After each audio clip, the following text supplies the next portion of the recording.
아까처럼 디플로이를 시킨 후에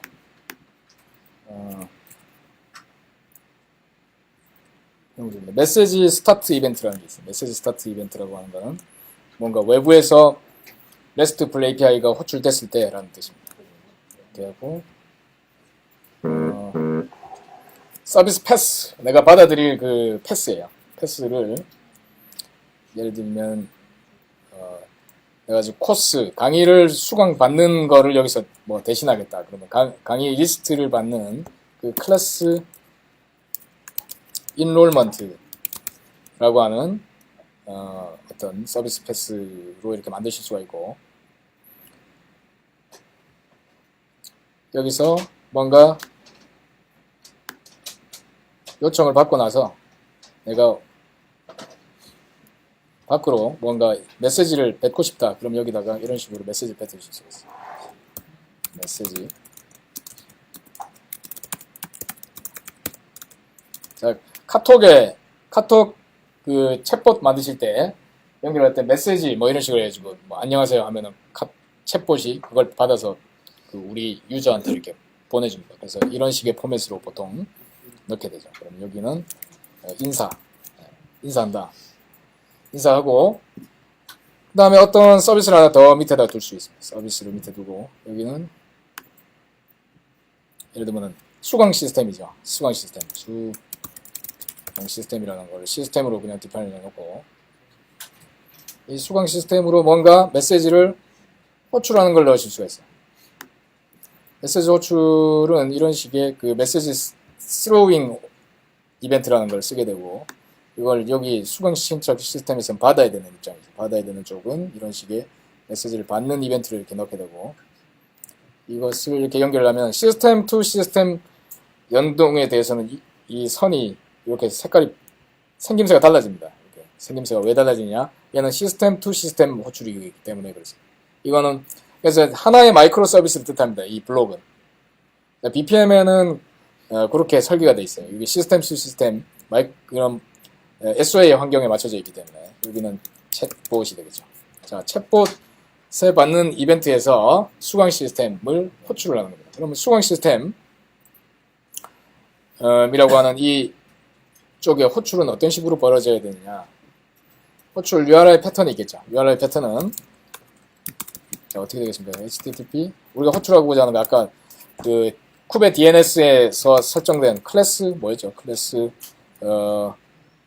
코스라고 하는 시스템에 호출을 해야 됩니다. 그러니까 8080으로 우리가 만들었고 이쪽에 클래치즈라고 하는 쪽에다가 넣는데 메서드는 포스트로 수강 신청을 여기는 강의를 등록하는 건데 수강 신청이라고 그냥 해석을 하고 입력되는 데이터를 여기다가 넣어주면 됩니다. 뭐라고 넣느냐 하면 아까 뭐 인스트럭터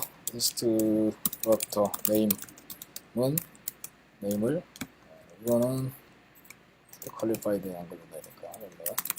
장진영이라고 하는 강사 뭐 이런 식의 데이터를 넣고 집어넣으실 수가 있어요. 뭐 헤더가 필요하면 헤더를 넣으시고, 자 그리고 queuing enabled를 걸면 카프카 이벤트를 쏘아가지고 이 메서드 호출은 논블로킹으로 빼버립니다. 이 BPM에서 알아서. 그러면 어떤 장점이 있느냐면은 호출이 벌어지고 나서 이 유엔진에서 낼 때까지 어느 정도는 리트라이를 하게 돼 있어서 해당 메서드 콜을 결국은 완료를 하게 되는 거죠. 그리고 수강 신청이 성공적으로 됐다 라고 하면 완료를 하는 것으로, 그러면 성공적으로 됐으면 완료를 하는 걸로 이렇게 그냥 간단한 이 프로세스를 만들었어요. 이렇게 하고 이름을 주는 거죠. 클래스 인롤먼트. 자, 저장이 됐나? 네, 저장됐네요. 되면 불안합니다. 그 다음에 이 서비스에 이제 백엔드 API가 하나 생겼을 거예요. 여기 세팅즈에 보면, initiate by event라고 해주면, 얘는 뭐까지 해주냐면은, 이 서비스를 expose 까지 해줘요. 하나의 마이크로 서비스로.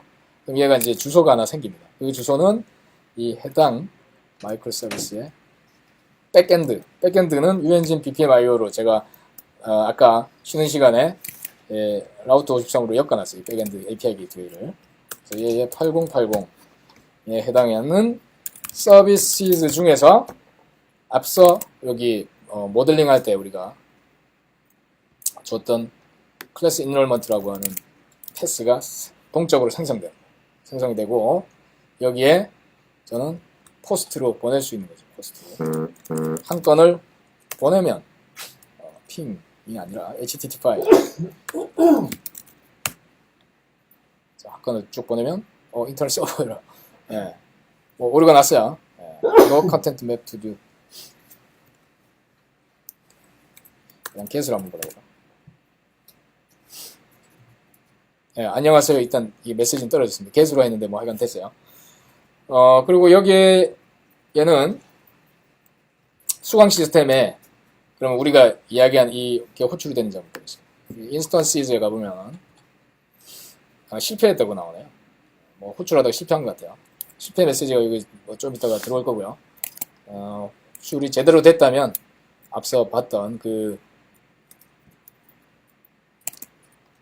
HTTP 자 이게 지금 유엔진이라고 하는 쪽은 저 서비스가 없죠. 네임스페이스에 컨트롤 get 아까 제가 말씀드렸다시피 get 코드가 아니라 서비스 이쪽에는 클래스 코스라고 하는 서비스가 없어요. 그러니까 제가 말씀드렸듯이 네임스페이스는 완전히 나누어져 있는 일종의 클러스터로 동작하기 때문에 이 내부에서는 클래스 코스라는 서비스가 없기 때문에 이게 올라올 수가 없었던 거죠.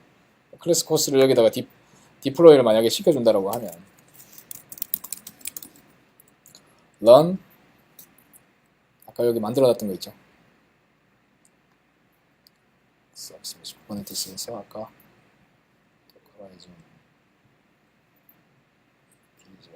실습 우리 실행만 할 거기 때문에 이미 잘 만들어 놓은 게 있죠. 여기 자, 이걸 주는데 어떻게 주느냐면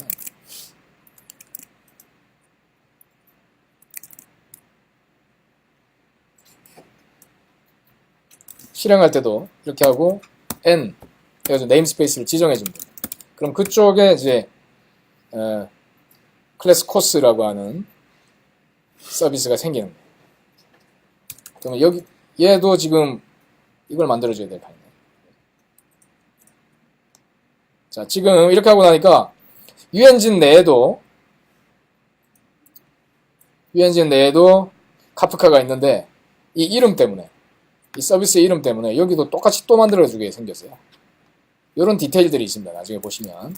그래서 내가 디펜드한 서비스에 대한 URL은 환경 변수나 이런 걸로 받게끔 코딩을 해놔야 돼요. 우리 애플리케이션. 지금은 천상 그렇게 안 만들어놨기 때문에 서비스를 둘 다 만들어줘야 되는 상황이거든요. 이렇게 하고 얘는 네임스페이스를 얘도 유엔진 쪽에다 둘 다 만들어줘야 지금 클래스 코스라는 게 만들어지게 생겼죠.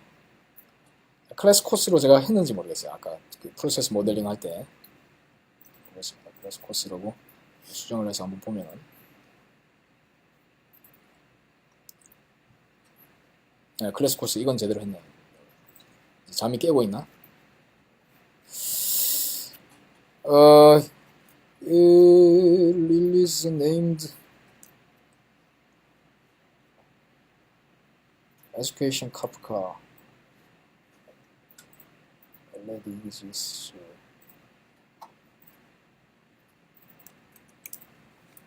namespace 라고 줘야 돼요. 헬름에서는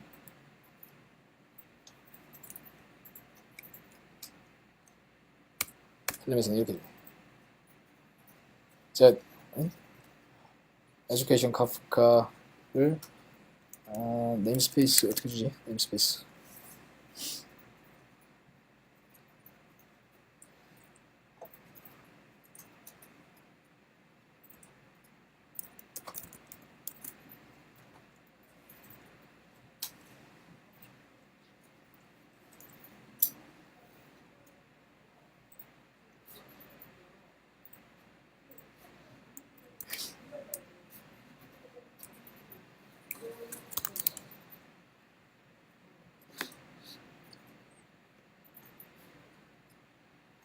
이거 중간에 넣어야 돼.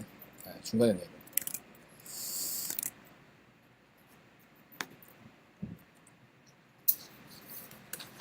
네임. 자, 이건 문법이 약간 다르기 때문에 헬름의 문법은 이렇게, 명령 문법은 이렇게 돼. 에? 이미 했나? 잠깐. 이미 있나 보네요. education을 된 게. 그러면 get service 해가지고 유엔진 쪽에 서비스. 카프카도 올라있고 다 올라있네. education이라고 하는 이름으로 된 건 없는데, 그죠? 이게, 카프카, education. 카프카로 나는 네임, 왜? 두 개로 주면 그런가? 아닌데, 맞는데? 네임 스페이스 달라도 네임이 같은 그게 네임에서 하나만 설치되나요? 그죠? 이 이름하고 관계없이, 이 내부에 헬름의 이름이, 그런데 여기 named education 카프카라고 이렇게 나왔거든. 여기는 없잖아요. 없는데도 이거 뭐 좀 약간 잘못된 것 같아요. 그러면 그렇지. 예전에 한번 설치한 적이 있을 수도 있으니까 한번 지워볼게요. delete. 이거는 이렇게 가네. 어느 네임스페이스든 한 군데만 설치되나 보네요. 헬름이. 같은 이름으로는. 저는 알았어요. 저는 알았습니다. 여러분들은 조금 있으면 아실 거예요. 자, 딜리트 할 때도 네임스페이스 내가 안 줬거든요. 그래도 다른 네임스페이스 있는 게 얘가 지워지더라고. 그 이야기는 얘는 클러스터 와이드 하다는 뜻이에요. 얘는 그 네임스페이스하고 관계없이 그냥 한 놈만 설치돼야 합니다. 카프카다 그러면 모든 네임스페이스에 같은 이름으로는 한 개만 설치돼요. 네, 이제 설치되죠. 네임스페이스 유엔진 쪽으로. 이제 유엔진 쪽에다 설치하고 싶으면 같은 이름으로 된 헬름의 오브젝트는 여러 군데다가 설치를 못하네요.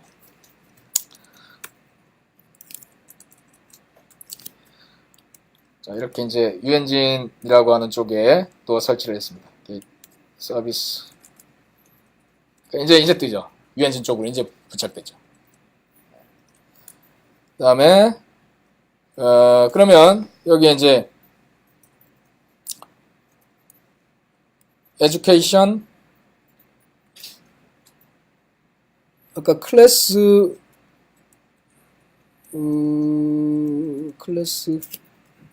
코스 네임 스페이스를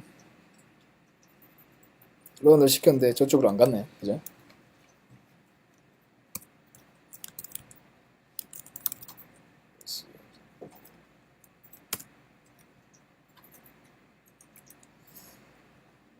아닌데 N 해가지고 하는 게 맞는데 왜 저쪽으로 안 갔지? 너는 디플로이 뷰 아니냐?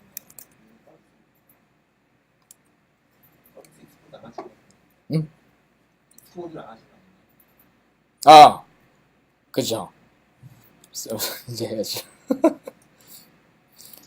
중요한 지적을 해줬어요. expose 클래스 코스 deploy 클래스 코스 얘는 타입을 클러스터 IP로 줄 겁니다. 그래서 클러스터 IP. 타입을 안 주면 내부에서만 동작한다네요. 기본. 디플로이, 엑스포즈를 시키고 클래스 코스를 디플로이 시키고 포트만 지정해줍니다. 포트만. 그러면 기본 옵션은 클러스터 IP입니다. 외부로 호출 안 한다는 거죠. 포트 넘버는 8080이었습니다. 네임스페이스 유엔진. 이렇게 하면 이제 유엔진 내 거는 이제 BPM을 통해서만 호출하는 게 됐어요. 일종의 BPM이 일종의 인그레스처럼 지금은 동작하는 케이스가 된 거예요. 어떤 인그레스나 API 게이트웨이처럼 하는 역할이 된 거죠.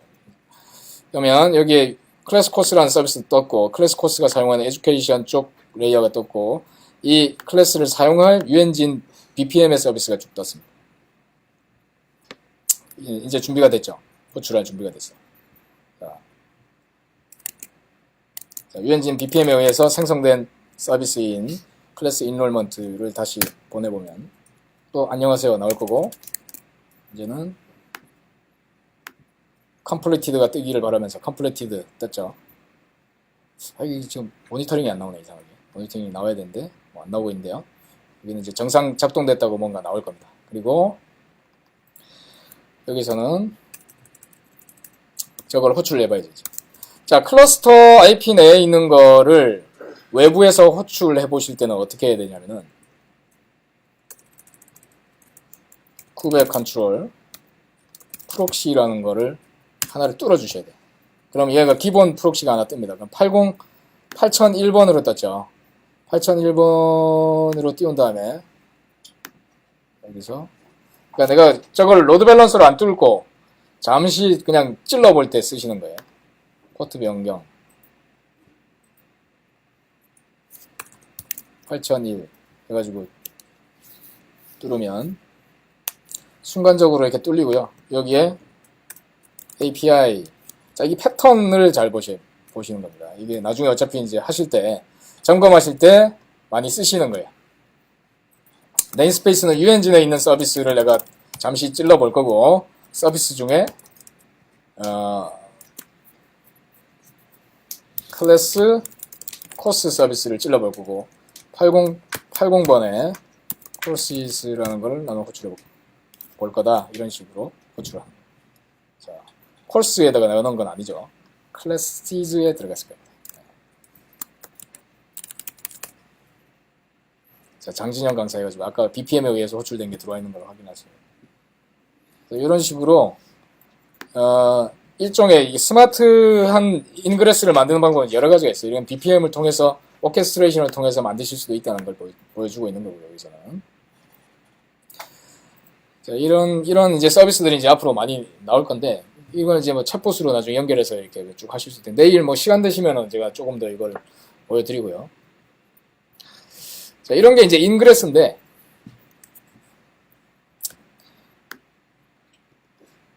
그 중에 가장 요즘 핫하게 나오는 이런 서비스 메시 이스티어입니다. 그래서 설치법은 요거 쭉 끌어다 넣으시면 돼요. 자, 그래서 이스티어에 대해서 먼저 간단하게 소개를 먼저 드리겠습니다. 자, 이스티어가 마이크로 서비스의 어떤 이 역사와 함께한다. 자, 유레카, 리본, 뭐 이런 넷플릭스 OSS를 대체하는 게 사실 우리의 이스티어로 어떻게 보면 요즘 더 이해되고 있어요. 그 이야기는 넷플릭스가 나오기 전에는 서비스, 마이크로 서비스라는 단어를 만든 회사가 곧 넷플릭스예요. 그래서 최초 버전입니다. 지금 만든 우리의 넷플릭스 OS. 그러니까 주울이나 이런 애들을 우리가 욕하지만 거기에는 의미가 있는 거예요. 역사의 한 페이지에 저 길을 개척한 이제 지금은 리타이어한 은퇴하는 단계에 있기 때문에 욕하지 말고 느려도 저기에서 여러 가지 패턴들을 식별해냈어요. 서킷 브레이커라든지 어떤 여러 가지 뭐 이런 운영을 하면서 겪은 노하우들이 중요하다. 그래서 이제 이게 정립이 됐다는 거예요. 이 정립이 된 걸 다시 쓰자는 거예요. 이스티어는 처음부터 다시 성능 나오는 모델과 지금까지 밝혀진 여러 가지 시행착오들을 다시 한번 작성해보자 해서 이스티어와 쿠버네티스가 나왔고, 비교를 해보자면 쿠버네티스와 이스티어 안에는 스프링 클라우드가 가진 기능 그 이상을 일단 커버한다 이렇게 돼 있어요. 커버한다. 비교표를 보면은 그러니까 어떤 게 서로의 역할과 비교되는지는 이 표에 나와 있습니다. 비교해 보시면 되고요. 스프링 클라우드에는 이런 디플로이먼트 스트래티지에 대한 복잡한 다크런치라든지 제가 말씀드린 이런 것들은 지원이 되지가 않아요. 스케줄링 한 배포라든지 이런 것들은 지원이 되지는 않고 있죠. 또 뭐가 있느냐, 포드 클러스터, 오토 스케일러라든지 이런 것들은 스프링 클라우드에 포함이 안 돼 있는 거예요. 포함 안 된 것만 볼게요. 스프링 클라우드에서. 그 다음에 도커 포드, 엔보이, 네임스페이스, 오서라이제이션 뭐 이런 거는 뭐 구현하면 되는 건데 어찌됐든 기본 탑재된 건 아니다. 기본 탑재되어 있다는 뜻이죠. 쿠버네티스 안에 탑재된 쿠버네티스가 다 하네. 이스티어 없어도 되네요. 이 그림에 보면 여기 다 된다는 표시가 아니라 여기 색깔 표시를 보시면 돼요. 쿠버네티스는 이런 걸로 그걸 커버합니다. 그 말이거든요. 그죠? 헬스 체크, 프로세스 체크. 여기서 어떤 여러 가지를 서킷 브레이킹이나 타임아웃 리트라이까지 한다는 거는 아니에요. 쿠버네티스는 요 정도 수준에서 이야기하는 리자일런스 기능을 한다는 겁니다. 리자일런스와 폴톨런스 기능을 한다는 것이지 내가 다 한다는 뜻은 아니에요. 빨간색은 서드 파티. 예, 서드 파티들이. 자, 이렇게 정리가 잘 돼 있죠, 이 표에. 예. 그래서 이걸로 싸우시면 돼요. 회사에 갖고 가지고. 예.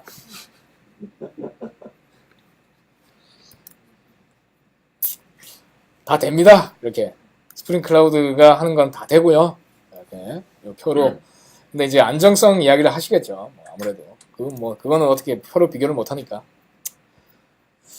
자, 근데 이스티어로만 할 수 있는 것들이 있는데, 로만 할 수 있다는 건 표현은 틀린 것 같아요. improved, 더 개선된 게 있다. 이렇게 저는 표현을 했어요. 그래서 improved routing, 그러니까 좀 더 스마트 라우팅이 되고, 디플로이먼트 하는 스트래터지가 더 많아졌다. 이렇게 그냥 표현하는 게 정확한 표현이지 않을까 싶습니다. 인그레스와 이그레스 게이트웨이 같은 게 생겼고, 카나리 디플로이가 가능하다. 카나리 디플로이라는 말은 특정 유저의 여러 가지 이 사람의 신상 정보, 지역, 권한, 접근하는 단말이 뭐 핸드폰인지 뭔지에 따라서 약간씩 다른 버전이 노출되게 할 수 있다라고 하는. 다른 버전이라고 하면 얘가 라우터가 완전히 다른 마이크로소프트 서비스로 가는 거예요. 마이크로 서비스로. 그렇게 하는 카나리 디플로이, 지역적 배포, 그 다음에 A/B 테스팅, 섀도우 디플로이, 뭐 이런 것들이 가능하다는 거죠.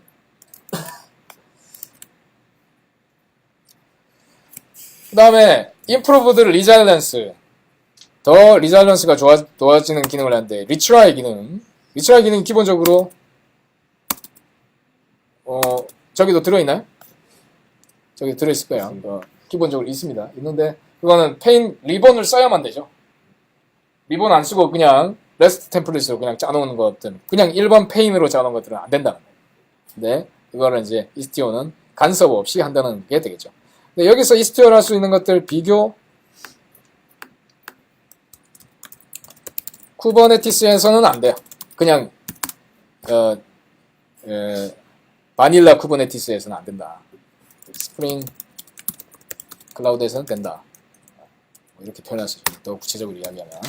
자, 서킷 브레이킹, 레이트 리미팅. 서킷 브레이킹까지는 스프링 클라우드 된다. 쿠버네티스 안 되죠. 레이트 리미팅만 되죠. 여기 이스티오는 여기입니다. 인스턴스에 대한 보호, 그 다음 풀 이젝션, 여기 스프링 클라우드 되죠. 스프링 클라우드. 유레카는 지원을 합니다. 풀 이젝션.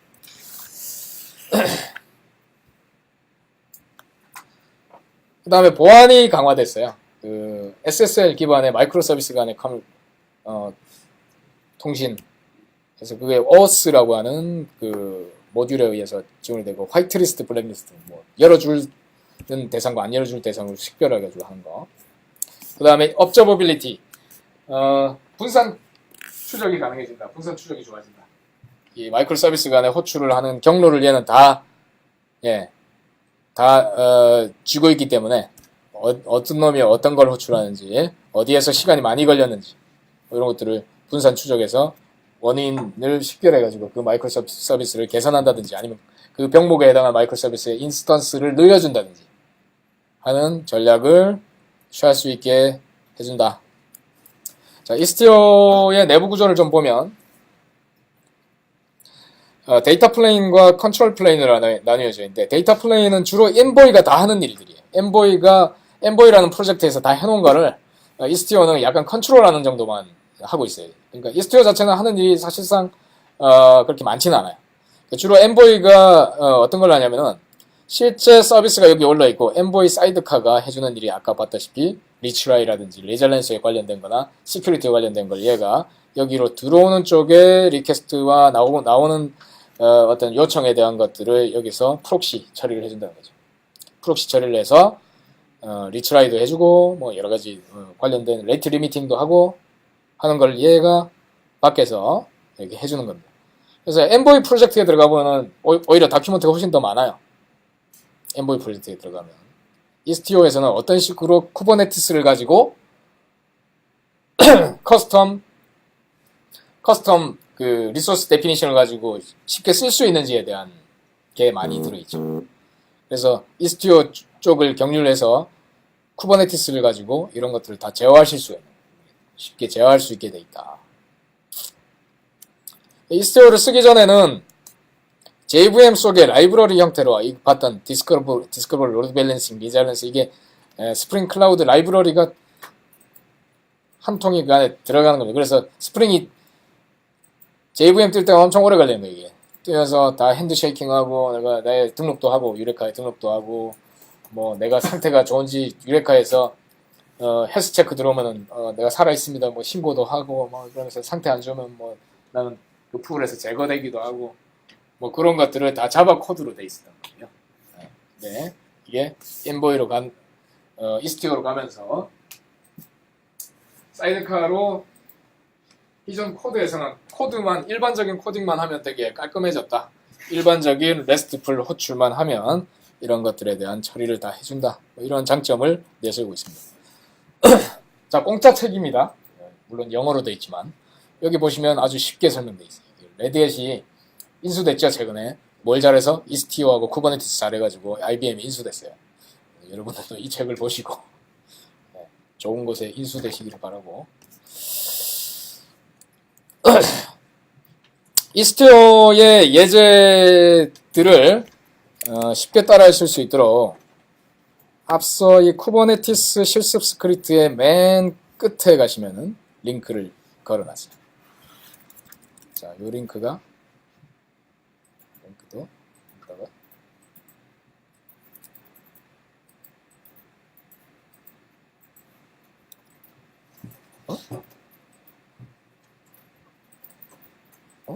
이스티오 이야기가 왜 여기?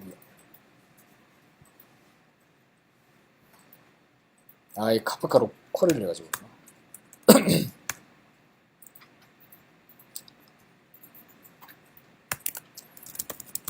자, 실습 요 링크 쫓아가시면 됩니다. 가면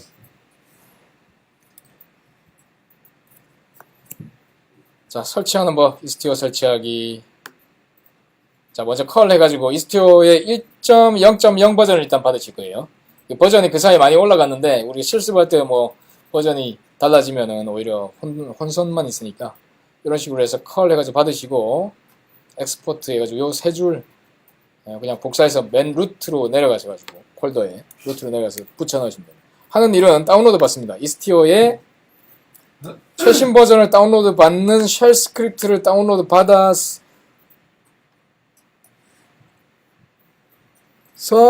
실행시키는 거예요. 지금 여기서 하는 거.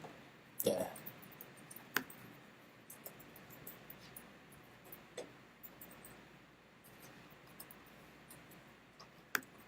네, 이렇게 하시면 다운로드와 설치가 되고요.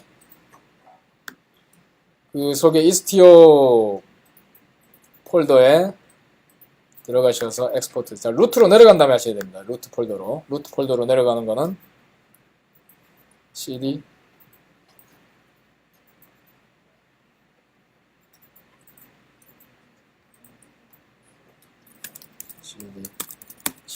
물결 해주셔야 되죠.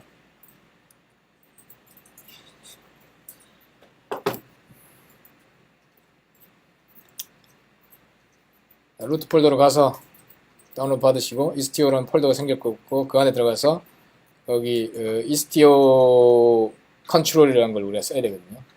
그걸 쓰기 위해서 패스 잡아줄 겁니다. 그런 다음에 클러스터 롤이라는 게 있는데 쿠버네티스의 쿠버네티스는 RBAC이라고 하는 그 인증 체계를 갖고 있습니다. 롤 베이스의 인증이에요. 롤 베이스. 그래서 클러스터 롤 바인딩이라고 하는 게 있는데 얘가 여러 가지 권한, 클러스터를 막 마음대로 주무를 수 있는 새로운 포드도 찍어내고 여러 가지 디플로이먼트나 이런 거 막 찍어낼 수 있는 권한을 생성을 할 겁니다. 이 클러스터 어드민이라고 하는 기본 유저한테다가 그걸 부여를 해줄 거예요. 왜 부여를 해주냐? 이걸 통해서 이스티오가 여러 가지 우리 클러스터 내에 있는 리소스들을 막 주무를 수 있는 권한을 이스티어한테 주기 위해서 요거를 넣어줘야 돼. 넣고 커스텀 리소스 데피니션이라고 해서 이스티어용 커스텀 리소스 데피니션. 자, 커스텀 리소스 데피니션이라고 하는 거는 앞서 봤던 디플로이먼트나 여러 가지 서비스 이런 것들이 리소스 데피니션인데 이스티어가 여러 가지 자기네 목적에 맞게끔 만들어 놓은 게 있어요. 데스티네이션 룰이라든지 뭐 버추얼 호스트라든지 뭐 이런 것들 만들어 놓은 게 있어서 그것들을 설치를 해줍니다.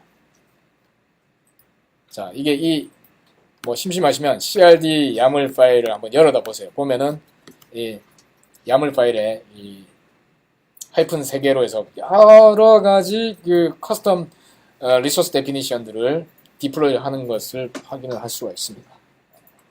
자, 저도 한번 해보면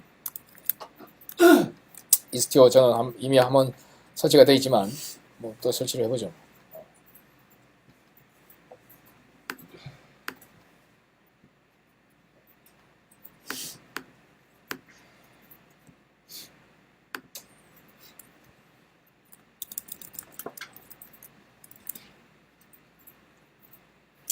이렇게 다운로드 받게 되고 압축을 풀고 설치를 할 겁니다.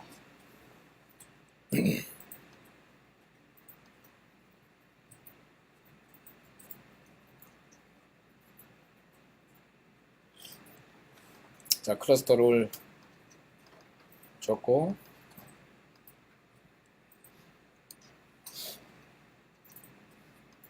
자, 커스텀 리소스 없다고 나오네. 이 스티어 폴더 안에 들어가세요. 네, 이스티어 폴더를 못 들어갔네요, 여기.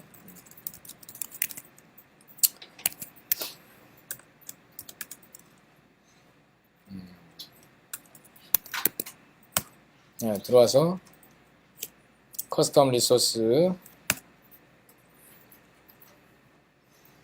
그러면 지금 쭉 리스트업 되는 이러한 것들이 이제 새롭게 쓸 수 있는 유형의 리소스들이라는 어떤 새로운 단어들을 막 학습시키는 거예요. 쿠버네티스한테 새로운 단어들을 막 학습시키고 이제 이런 말도 알아들어라. 뭐 많죠. 메트릭, 엣지, 뭐 레포팅 기능이 엄청 많다는 거예요. 이스티오가. 그런 다음에 데모 OS라고 하는 거를 어플라이해서 실행을 하면 기본 이스티오가 이제 저런 커스텀 리소스 데피니션만 있으면 되는 게 아니라 얘가 동작하기 위한 여러 가지 컨트롤러들이 같이 올라와요. 컨트롤러들. 뭔가 기능하기 위한 뭔가 에이전트부터 해서 뭐 이런 것들이 많이 올라오고 있어요. 뭐 불안불안하죠. 상당히 무겁다는 느낌도 들고. 이거 하면 일단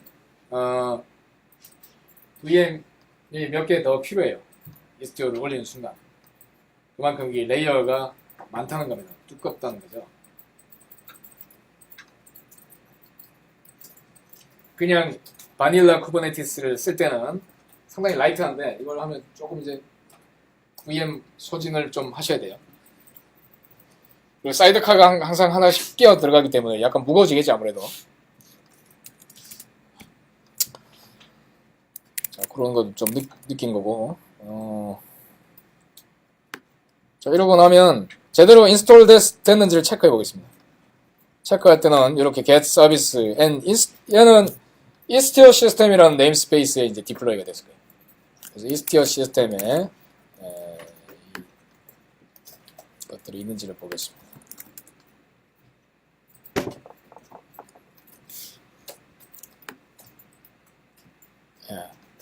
뭐 제대로 떠 있네요. 뭐 그라파나 같이 이제 뭐 모니터링 툴도 있고, 뭐 프리미티브스, 뭐 인그레스 게이트웨이 해가지고 이그레스, 인그레스 이런 것도 보이죠. 얘가 일종의 줄 역할을 하겠구나.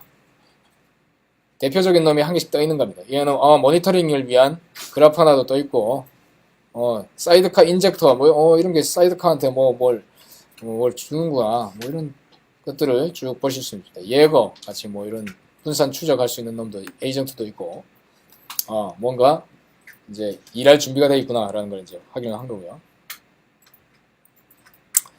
자, 샘플 애플리케이션을 한번 디플로이를 해보겠습니다. 이 기본 샘플 애플리케이션은 맨날 나오는 거예요. 이스티오 나오는 제일 먼저 보여주는 건데, 자, 프로덕트 페이지가 파이썬으로 된 거고, 디테일은 루비로 되어 있고, 리뷰는 자바로 되어 있고, 인터넷 서점 애플리케이션인데, 그 책에 대한 어떤 평가하고 그 주문하는 그런 페이지 같은 거라고 보면 됩니다. 이게 4개의 마이크로 서비스로 되어 있고, 이게 각자는 여러 버전을 번갈아 가면서 내가 좀 쓸 수 있게 중간에 어떤 리뷰나 레이팅을 예를 들면 유저가 접속한 유저의 어떤 권한이나 이 지역에 따라서 약간씩 다른 버전이 노출되게 한다든지 혹은 시간 갭을 두고 몇 프로는 유저가 접속하는 몇 프로는 어떤 버전을 보여주고 몇 프로는 다른 버전을 보여주게끔 하는 걸 랜덤하게 섞어서 노출한다든지 하는 여러 가지 그 스마트 라우팅에 대한 이그젬플을 갖고 있습니다. 그래서 이 샘플은 여기 이미 들어있어요. 자, 여기 한번 요 구문을 한번 실행시켜 볼게요. 이스티어 컨트롤이라고 하는 이제 명령어가 하나 생겼는데, 큐베 인젝트라고 하는 명령이 있어요. 이 명령에 samples book인fo 플랫폼 큐브 book인fo 야물이라고 있는데, 이거 한번 일단 붙여 넣을게요. 쿠버네티스에서 저희가 양이랑 네, 그 이제 비교를 해보시면 되죠.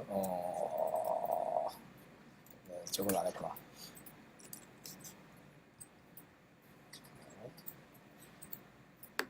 자, 요게 제대로 안 걸려 있으면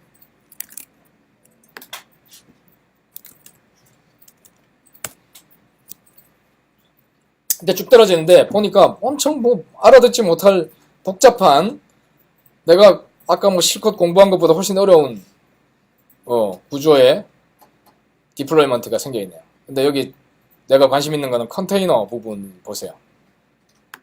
자, 야물은 여기 앞에 하이픈이 그 한 엘리먼트 하나씩이니까 뭔지 모르겠지만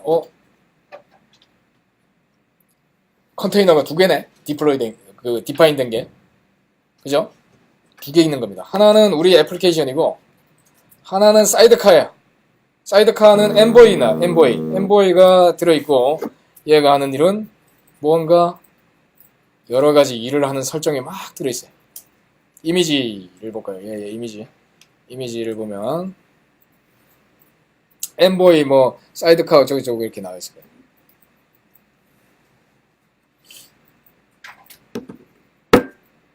이미지 어디 갔냐? 인바이러먼트 나오고 뭐 하여간 그 이미지가 그렇게 생겨먹었어요. 찾아보시면 이미지 여기 있죠. GCR에 istio release proxy 그래가지고 뭔가 엔보이 프록시를 암시하는 그런 명칭의 그런 것도 있습니다. 자, 지금 앞서 질문 잘 주신 게 자, 인젝트를 하기 전에는 일반 쿠버네티스 스크립트였다는 거를 확인할 수 있습니다. 그냥 출력해 보면 이렇게 단순한 놈이었어요. 이렇게 순진하게 생긴 놈이에요. 근데 인젝트를 거치니까 거창해지죠. 그래서 istio의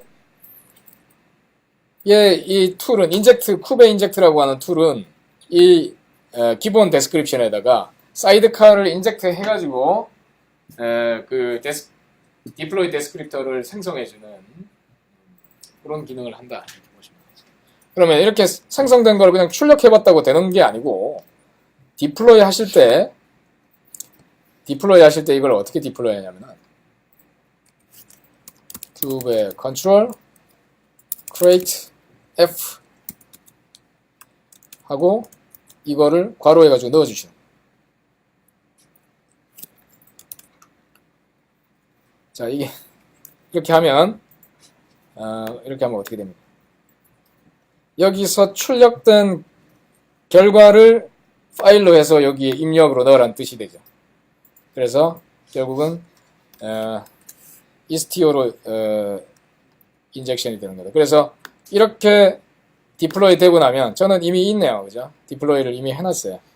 그래서 자, 저기 있는 것들 다 지우고 싶으면 자, 저 파일 목록대로 딜리트 하면은 다 같이 지워줍니다. 그래서 저는 이미 있는 상태이기 때문에 지울게요.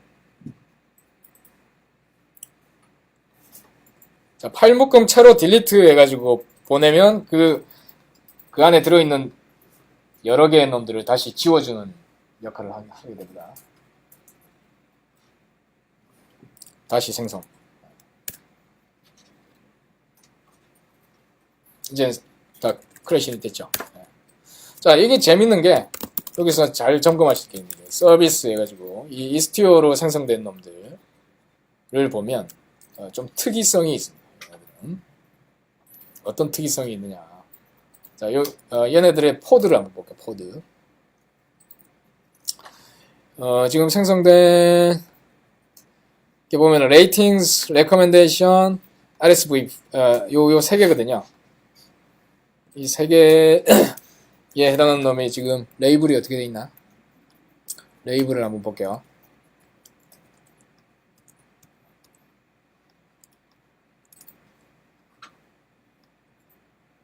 메타데이터가 앱은 프로덕트 이게 뭐 레이블을 한 번에 조회할 수 있는 게 없네. 어찌됐든 get 포드로 그냥 쭉 다 리스트업 해볼게요. 다 리스트업 해보면 쭉 다 나오는데 특이한 놈들이 보입니다. 어떤 거는 1대1 이렇게 돼 있는데 어떤 거는 1대1인 놈이고 2대2인 놈이 있어요. 보면은 아까 이스티어로 만든 놈들은 두 개 중에 한 개 혹은 두 개 다 떠 있는 거 혹은 뭐 아예 안 떠 있는 놈이 이렇게 나타나요. 자, 이게 두 개로 나온 놈들이 사이드카로 붙은 놈. 두 개의 컨테이너가 다 떠야 되는데 그 중에 한 개 떴다 아니면 다 떴다 이런 걸 뜻합니다. 자, 한 개 뜬 경우는 보통 인보이 프록시만 뜰럼 떠 있는 겁니다. 애플리케이션 아직 안 떴다는 뜻이에요. 보통 사이드카는 대부분 문제없이 대부분 기동이 됩니다. 사이드카는 그 해당 자기 애플리케이션이 안 뜨는 경우가 많아요. 자, 0/2 돼 있으면 이거는 문제가 제일 큰 거죠. 아예 아무것도 안 뜨는 거예요. 자, 근데 조금 있다가 보면 다 뜰 거예요. 2대2 다 뜰 거예요. 조금 있으면 코드로 다시 보면 자, 한 개씩 그래도 아직 제대로 안 떠 있는 놈들이 있긴 하나. 대부분 리뷰, 프로덕트 페이지, 레이팅 아까 얘기했다시피 한 두세 개의 서비스가 있는데 대부분 지금 올라오고 있어요. 네. 대부분 올라왔죠. 자, 이렇게 하고 나면 자, 이것들은 이제 접속해 보기 위해서 인그레스를 만들 겁니다. 인그레스. 큐백 컨트롤 애플라이 해가지고 북 인포 게이트웨이 하면 인그레스 설정이 이 안에 들어있습니다. 그리고 데스티네이션 룰 매핑을 할 건데요. 이 두 개를 그냥 복사해서 그대로 붙여 보겠습니다.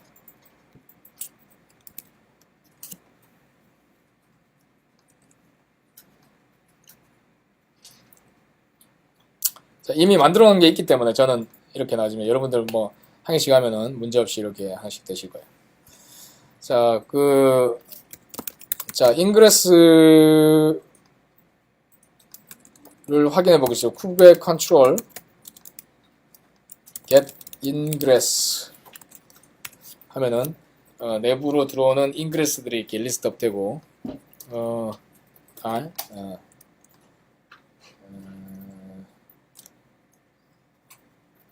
한번 볼게요.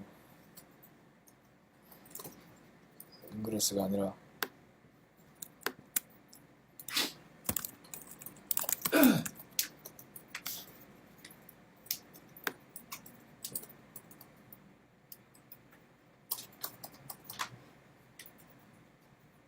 카인드가 게이트웨이구나. 얘는 인그레스라고 하는 명칭을 안 쓰네요.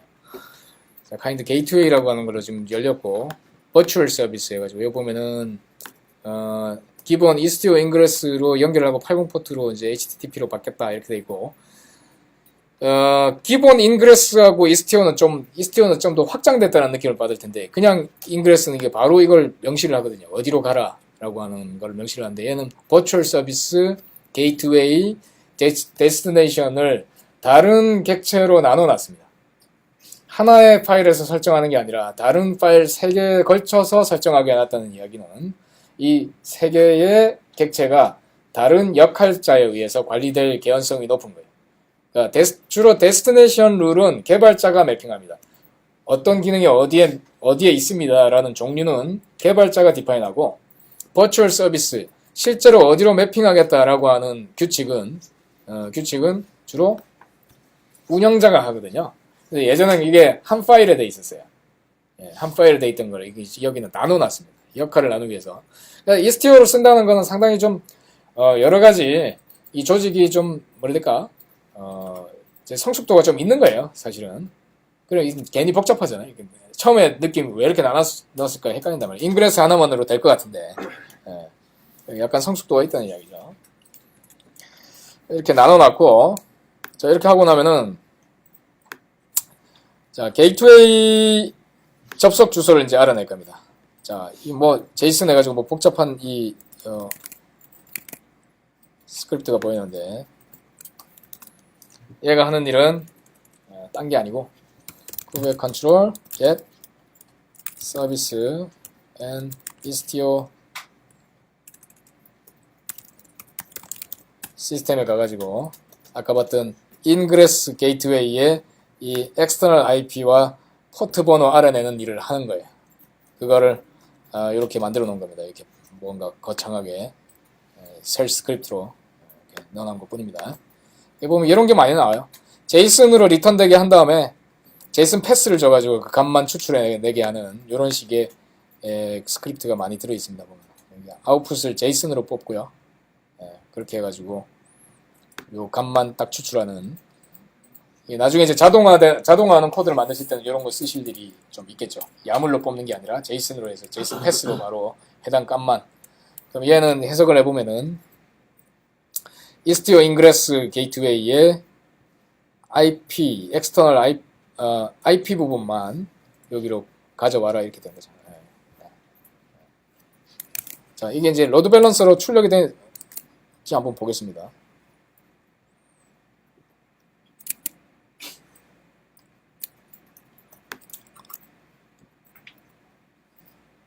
자, 여기 로드 밸런서로 아웃풋으로 나와 있죠. 그럼 우리는 여기로 바로 찌르면 돼요, 사실.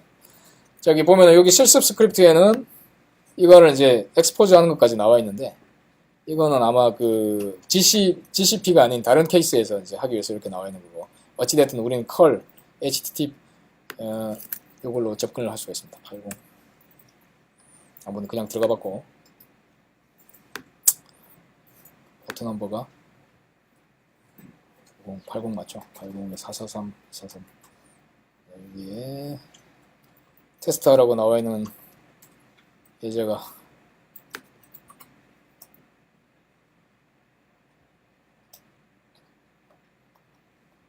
프로덕트 페이지. 네. 자, 이런 게 떠야 돼요. 네. 제대로 됐으면. 자, 리프레시를 해보겠습니다. 리프레시. 어떨 때는 빨간색이고, 어떨 때는 뭐가 바뀌어서 나와야 되는데, 제가 지금 세팅을 어떻게 해놨는지 모르겠어요. 몇 대 몇으로 해놨는지. 여러분들은 만약에 여기 실습 따라 하셨으면 어떤 때는 검정색으로 바뀌었다가 어떤 때는 리뷰가 안 나왔다가 막 그럴 거예요. 저는 아마 100% 이 빨간색으로만 라우팅 되게 지금 해놨기 때문에 이렇게 나옵니다. 일종의 A/B 테스팅 지금 카나리 디플로이 된 상황이거든요. 들어가면 이제 세팅을 한번 보죠.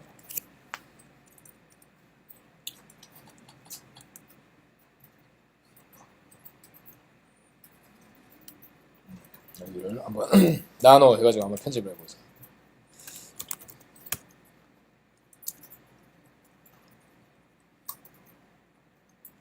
보면 룰이 이건 데스티네이션 룰이고, 데스티네이션 룰이고, 버추얼 호스팅. 이거 한 다음에 뭘 또 다른 거 해야 되나?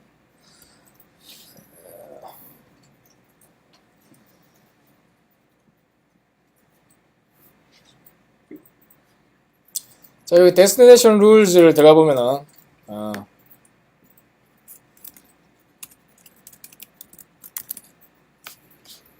지금 현재 각 이 서비스들에 대해 가지고 어떤 서브셋들이 존재하는지 이렇게 쭉 출력해 줍니다.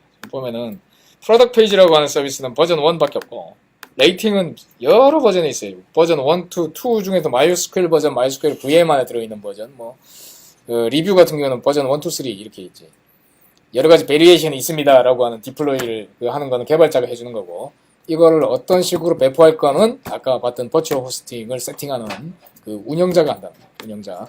그래서 요런 타겟 대상이 있다는 이제 파악됐고, 자, 이거를 버전 2 제이슨이라고 하는 유저에게만 버전 2를 제공한다는 스트래티지를 한번 적용을 해보겠습니다.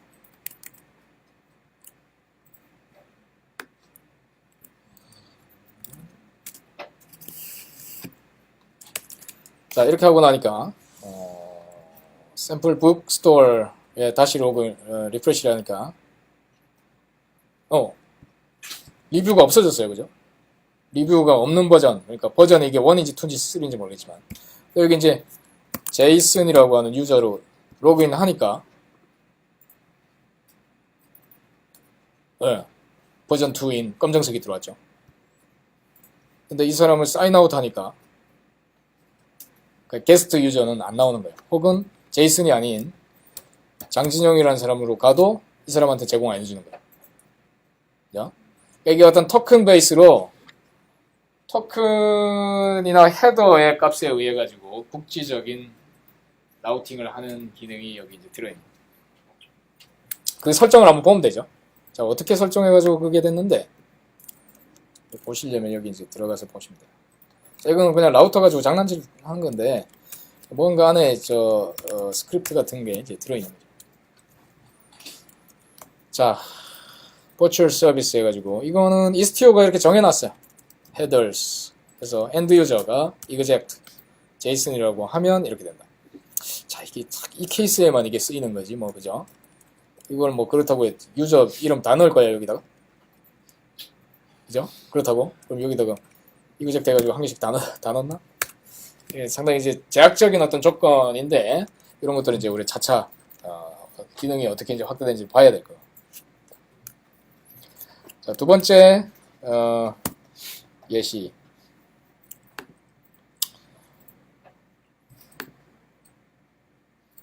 두 번째 예시. 다이나믹 라우팅. 웨이팅을 주는 거예요, 웨이팅. 어떤 배분율을 주는 겁니다. 50대 50으로 줄 거예요. 50대 50. 50대 50으로 주는 예제가 그 밑에 예제. apply. 자, 모든 쿠버네티스는 보시다시피 apply라고 하는 거가 따라붙고 뒤에 configuration이 따라가면 액션이 벌어지는, 내가 원하는 상태를 주면 여러가지 뒤에 있는 컨트롤러들이 그러한 상태로 세팅해주는 그러한 경향의 액션을 갖고 있죠. 그런 경향의 방법으로 관리를 하게 되어 있습니다. 자, 로그인 하니까 이제는 50대 50이니까 어떨 때는 안 나오고 어떨 때는 빨간색 나오고, 빨간색 나왔죠? 또 어떨 때는 안 나오고, 이런 식의 5대 5로 라우팅이 되는 거죠. 자, 그 하나를 보여준 겁니다. 그러면 이 설정을 또 보면 되겠죠. 어떻게 생긴 설정이길래 방금 같은 게 된 건가?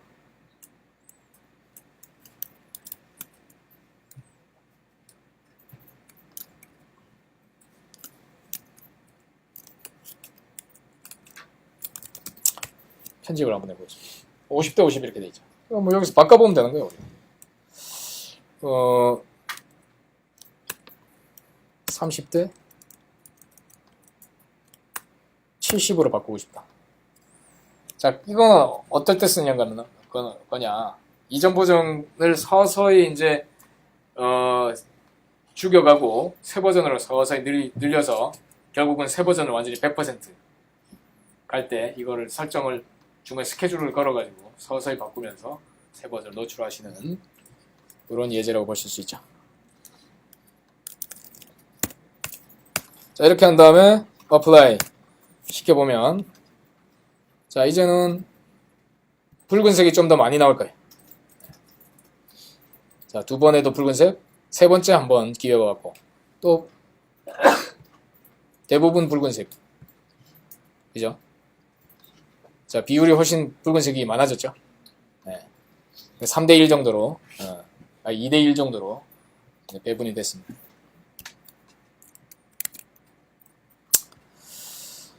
그 다음 또 뭐가 있냐? 자, 그리고 얘는 데이터를 수집한다고 그랬어요. 어떤 걸 수집하느냐?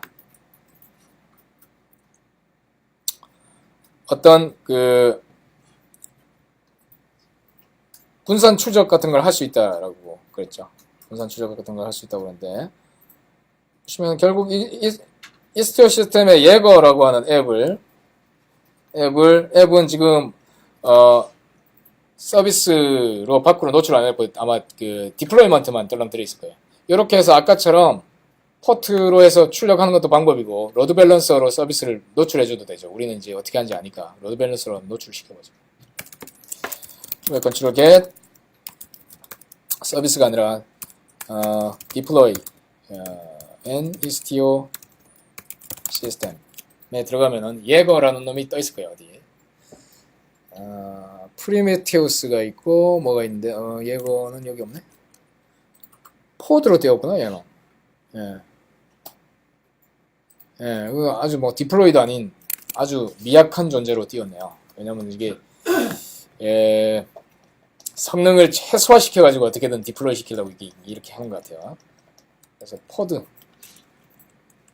포드를 한번 열어서 볼게요. 그럼 이 안에 예거라는 놈이 조그만한 게 하나 떠 있을 거예요. 예거 어디 있냐? 시로드 트레이싱 이름 바뀌었니? 앱은 예거 해가지고 이렇게 찾아야 되네. 이제 이렇게 찾아야 되나? 찾기도 어렵게 되네.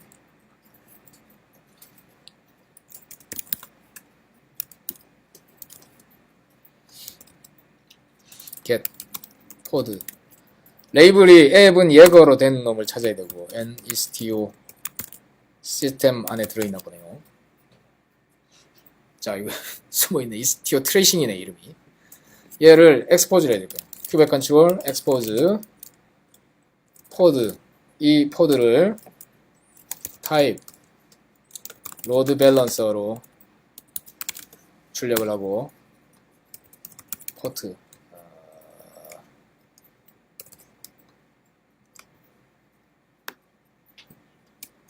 포트 넘버는 16686인가 보네 얘는. 16686이네요.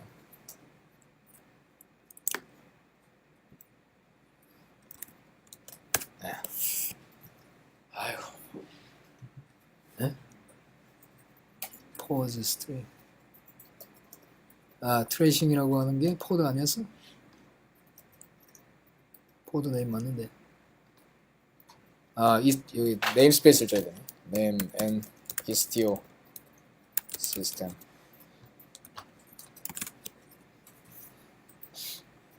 엑스포즈 됐죠.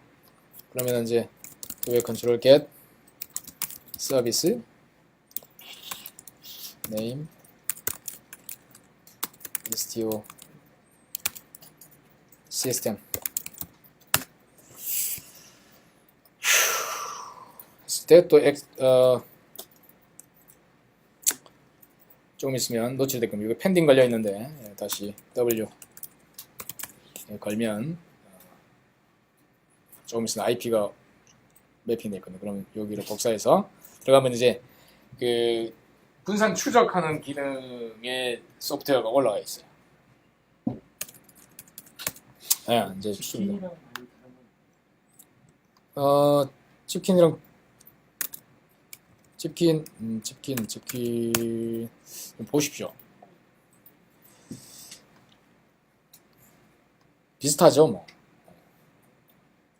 그도 있고 얘는 이제 트레이스가 이렇게 나오는데 서비스 이제 선택을 하실 거예요. 여기 여러 서비스 중에서 내가 프로덕트 페이지에 대한 서비스를 가지고 이제 트레이스를 해보면 쭉 이런 식의 지금 자기네들이 호출될 때 수집된 걸 위주로 이렇게 쭉 보여주고요. 요 부분을 뭐 보자 그러면은 어떻게 호출됐는지, 몇 초가 걸렸는지, 디테일한 뭐 리뷰에 뭐 어떤 링크로 들어왔는지, 프록시에 어떻게 들어왔는지, 뭐 사이드카가 조금 더 아마 이게 예거가 조금 더 아마 디테일하거나 뭐 그런 걸로 제가 알고 있어요. 그 이외에 다른 여러 이제 서비스 그래프를 그린다든지 그래프를 가지고 매트릭에 기반한 거를 보여준다든지 하는 서비스들이 뒷단에 이렇게 쭉 떠 있어요. 그래서 그 작업들을 가지고 파스, 내부에 사용하실 파스나 이런 것들 만드실 수가 있다. 자, 오늘 여기까지 하겠습니다. 질문 있으신가요? 내일 시간이 되면은 오늘 만든 것도 이 이스티오 위에다가 한번 사이드카로 띄웠는데 딴 거 할 게 없습니다. 아까처럼 박스 해가지고 이스티오 인젝트 큐브 인젝트만 하면 끝이에요. 그러면 그렇게 그냥 돌아가 눈에 안 보이게 뒷단에서 해줍니다. 근데 하나 더 해주셔야 되는 게 애플리케이션 안에다가 코드 추가하는 게 딱 하나 포트 헤더는 포워드 해줘야 돼요. 그래야 얘가 그 헤더를 가지고 수집을 하거든요. 헤더 포워드한 코드는 애플리케이션에 주입을 해줘야만 아까 분산 트레이싱이 돼요. 그거 말고는 애플리케이션에 영향 주는 게 없습니다.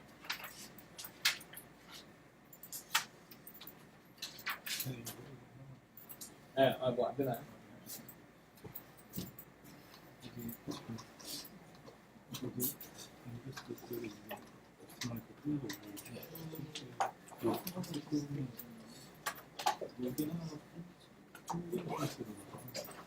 저거는 이제 클러스터가 모자랍니다. 그러니까 지금 이스티오 테스트 하시기 시작하는 때부터 클러스터 VM이 모자랄 수 있어요. 그 VM 그 위에 올라가서 VM 개수 추가해 주셔야 돼요. 펜딩이 떨어지는 이유는 이제 더 이상 찍어낼 공간이 없어서 떨어져요. 구글 클라우드 VM을 누르면 그렇죠. 여기 올라가셔가지고 제가 보여드릴게요. 저는 열 몇 개가 있어요. 그래서 15개나 띄워놨어요. 돈이 팍팍 나가고 있어. 지금 300만 원 걸어놨어요. 그래가지고 엄청 비싼 강의를 지금 하고 있는 거. 300만 원짜리, 300만 원짜리. 여기 올라가셔가지고 여기 Kubernetes 클러스터 이렇게 나오잖아요. 그러면은 요런 창이 열리고 우리가 생성했던 거 여기 나오죠. 여기 들어가서 수정 누르셔가지고 노드 개수 추가해 주셔야 돼요. 여기 수정 누르셔가지고 어디 있냐? 수정이 있는데 버튼 노드 풀 나오죠. 여기 15개 돼 있죠. 뭐 이렇게 누르면 이제 저는 망할 거예요. 요걸 누려주시면 돼요. 한 10개 정도까지만 누려주시면 될 겁니다.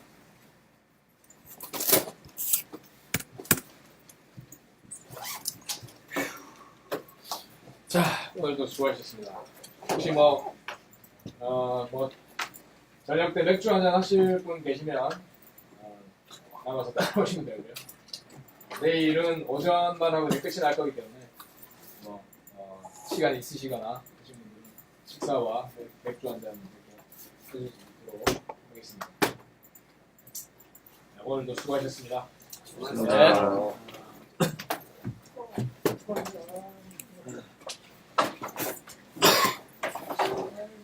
이스티오 TLS 지원한다는 게 TLS 기능이 있다라는 게 펀트 파일을 자동 배포 해주겠다 뭐 이 정도 네, 그런 것도 있어요. 이 정도 개념인 것 같습니다. 아니면 저희가 뭐 TLS 같은 경우에 SSL 설치해서 쓰고 있잖아요. 그러니까 그거를 이제 서티 매니저 해가지고 자기가 뭐 이거 제일 중요한 거 서티 자기가 찍어주고 뭐 이런 기능부터 해서 뭐 여러 기능이 있다고. 그리고 OS 그 모듈 안에서 뭐 OAS도 그 안에서 뭐 같이 처리할 예정이고 뭐 어쩌고 그게 뭐 약간 그런 로드맵을 갖고 있는 것 같아요. 알겠습니다. 뭐 보안부터 해가지고 뭐 인증서 관리 뭐. 그렇게 따지고 보니까 또 클라우드